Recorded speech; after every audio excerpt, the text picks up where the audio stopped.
Hello guys, let's look at question 1 from exercise 4.3. तो यहाँ पर what we have to do is find the nature of roots of the following quadratic equations.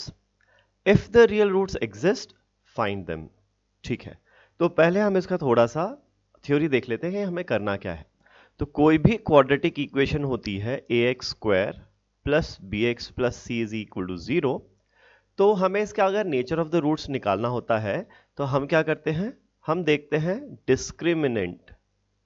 We look at discriminant of the equation. क्या होता है discriminant? B square minus 4 into A into C. यहां पर B क्या होता है? Coefficient of x. ए क्या होता है? Coefficient of x square. और सी होता है कांस्टेंट टर्म. ठीक है ना.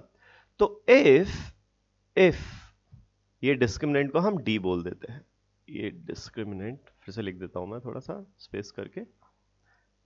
डिस्क्रिमिनेंट डी से रिप्रेजेंट करते हैं. तो if D is greater than 0, 0 से बड़ा है, तो उस केस में रूट्स कैसे होते हैं? Roots are real, roots are real and distinct. Distinct मतलब अनइक्वल. रूट्स रियल होते हैं और अलग अलग होते हैं. किसी भी क्वाड्रेटिक इक्वेशन के हमेशा दो रूट्स आपको मिलते हैं. वो दोनों रूट्स या तो बराबर हो सकते हैं या फिर डिफरेंट हो सकते हैं. तो इस केस में वो डिफरेंट होंगे. वहीं अगर d की वैल्यू 0 के बराबर आ जाए तो रूट्स कैसे होंगे?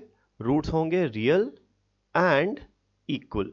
दो रूट्स होंगे, दोनों रियल तो होंगे लेकिन दोनों बराबर भी होंगे. और वहीं अगर d लेस देन 0 आ जाए तो रूट्स क्या होंगे? They are not real. The roots are not real. वो इमेजिनरी या कॉम्प्लेक्स रूट्स होंगे. तो क्या मतलब है उससे? Not going to get into that. Question बोल रहा है कि अगर रियल रूट्स हैं तो फाइंड करो. तो हमें बेसिकली इन दो केसेस से मतलब है कि अगर डिस्क्रिमिनेंट ग्रेटर देन 0 या इक्वल टू 0 आ जाएगा तो हम रूट्स भी फिर निकाल के देखेंगे. ठीक है ना.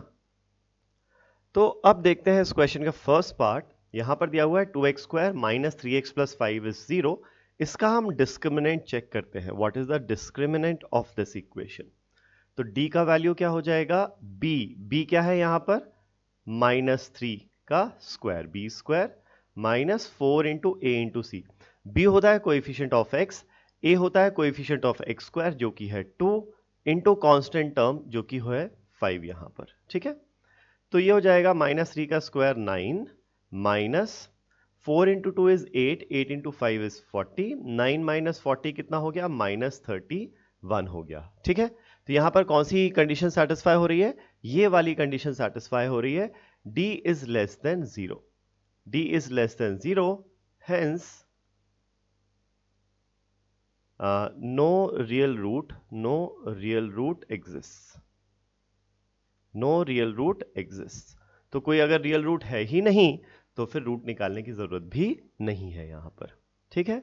नेक्स्ट पार्ट में देखते हैं. यहां पर आपको दिया हुआ 3x square minus 4 root 3 into x plus 4 is equal to 0. तो let's look at the discriminant in this case. Discriminant क्या हो जाएगा? b जो कि है माइनस 4 रूट 3 का square minus 4 times of a जो कि है 3 into constant term that is 4. ठीक है. चलो, तो ये हो जाएगा minus 4 into 3 is 12, 12 into 4 is 48. ये क्या होगा? माइनस, देखो माइनस का स्क्वायर करें, नेगेटिव नंबर का स्क्वायर, तो वो तो पॉजिटिव आ जाएगा. लेकिन किया क्या? 4 रूट 3 का स्क्वायर, तो ये हो जाएगा 4 रूट 3 इंटू 4 रूट 3. तो 4 इंटू 4 तो हो गया 16 इंटू रूट 3 इंटू रूट 3 हो जाएगा 3, 16 इंटू 3 हो जाएगा 48. तो ये हो गया 48. तो यहां से डिस्क्रिमिनेंट कितना आ गया? 0 आ गया. अब डिस्क्रिमिनेंट 0 आ गया, इसका मतलब क्या है? देयरफॉर रूट्स आर रियल, मतलब roots are real and equal. तो रूट्स एग्जिस्ट तो करते हैं बट वो कैसे रूट्स हैं?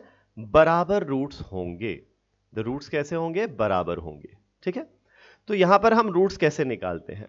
जो हमारे पास x की वैल्यू आएगी वो कैसे आएगी? x की वैल्यू जो होगी उसके लिए फॉर्मूला है minus b plus minus under root of discriminant divided by 2a. ये हमारे पास फॉर्मूला है रूट्स निकालने के लिए। तो चलो देखते हैं, x is equal to minus b कितना है, -4√3 plus minus square root of discriminant जो कि है 0 अपॉन ट्वाइस ऑफ ए कितना है 3 है यहां पर। तो ये हो जाएगा माइनस ऑफ माइनस प्लस 4√3।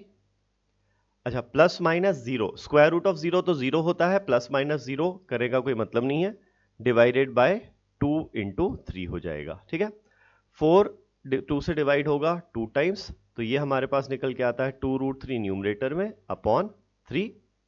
अच्छा, अब हमें ये भी पता है ये जो 3 होता है 3 can be written as √3 into √3। 3 क्या होता है, √3 का स्क्वायर होता है।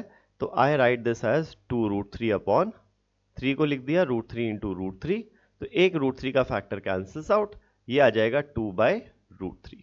ठीक है, तो यहां पर एक ही रूट आया क्या, नहीं, दो रूट आए हैं। एक्चुअली था क्या, प्लस माइनस 0 था ना यहां पर, ये प्लस माइनस 0 था, तो इफेक्टिवली प्लस माइनस 0।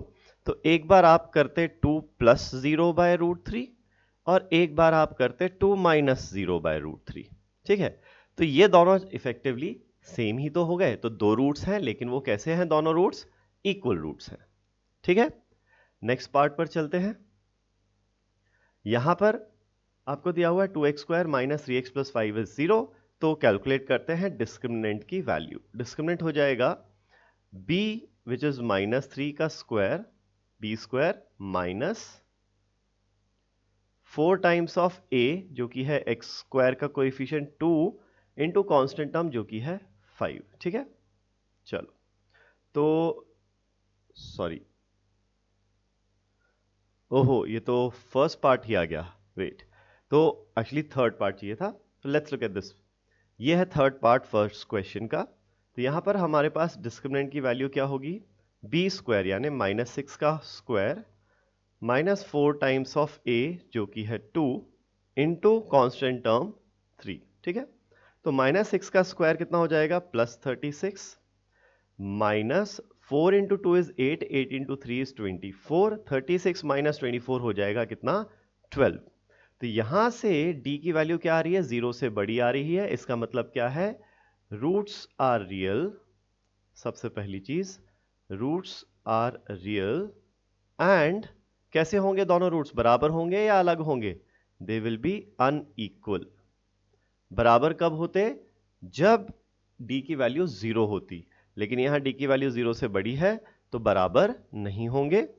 नाउ यहां पर जो रूट्स हैं उनकी वैल्यू क्या होगी, -b plus minus square root of d divided by twice of a। तो चलो देखते हैं, यहां पर x की वैल्यू आ जाएगी -b, b कितना है, x का कोएफिशिएंट -6 है, plus minus square root of d की हमने वैल्यू निकाली है, आई है 12 डिवाइडेड बाय कितना हो जाएगा ये, ट्वाइस ऑफ a कितना है, 2 है। ठीक है, तो ये हो जाएगा minus into -6 is +6 plus minus, अब स्क्वायर रूट ऑफ 12 है, 12 को अगर हम फैक्टराइज करें तो 12 होता है 2 इंटू 6, और 6 को और फर्दर फैक्टराइज करें तो ये होता है 2 इंटू 3।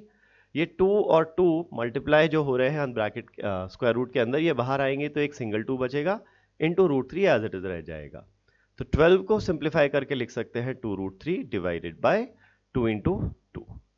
ठीक है, अब इन दोनों में से ये टर्म है और ये टर्म है, इसमें से 2 का फैक्टर कॉमन निकाल सकते हैं। तो अंदर बचेगा 3 plus √3 divided by twice of 2। सो 2 से 2 कैंसिल्स आउट, ये आ जाएगा 3 प्लस √3 बाय 2। इसमें आप एक चीज और कर सकते हो, हमें पता है 3 क्या होता है, 3 होता है √3 का स्क्वायर यानी √3 इंटू √3, और प्लस ये √3 आएगा डिवाइडेड बाय 2। तो आप इन दोनों में से √3 का फैक्टर कॉमन ले सकते हो, अंदर बचेगा √3 प्लस 1 डिवाइडेड बाय 2। इस फॉर्म में भी वो आपको दे सकता था। ठीक है, तो ये हो गया हमारा फर्स्ट क्वेश्चन ऑफ एक्सरसाइज 4.3।